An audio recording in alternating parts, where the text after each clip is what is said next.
గవర్నమెంటే చేసేటట్లు కూడా మనం ఏర్పాటు చేశాం.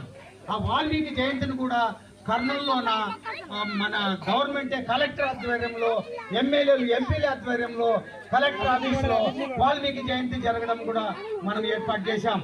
అది గవర్నమెంట్ జీవో పాస్ చేసింది. కాబట్టి మన కోరికలు ఏమీ నెరవేరలేదని మీరు డిసప్పాయింట్ కావద్దండి, అప్సెట్ కావద్దండి, నిరుత్సాహపడొద్దండి. మేము దీన్ని శాశక్తులా ఈ పోరాటాన్ని మేము ముందుకు తీసుకువెళ్తున్నాం. ఇకపోతే మన బిల్లు కేంద్రంలో పెండింగ్ లో ఉంది.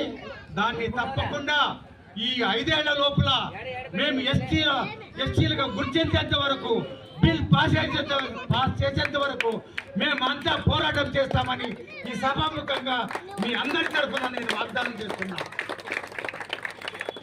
కాబట్టి వెనుకొచ్చే తగ్గే ప్రసక్తే లేదు.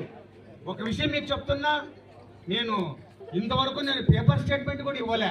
నేను ఆల్రెడీ జనసేన నాదెండ్ల మనోహర్కి కూడా చెప్పడం జరిగింది, మెమరాండం ఇవ్వడం జరిగింది.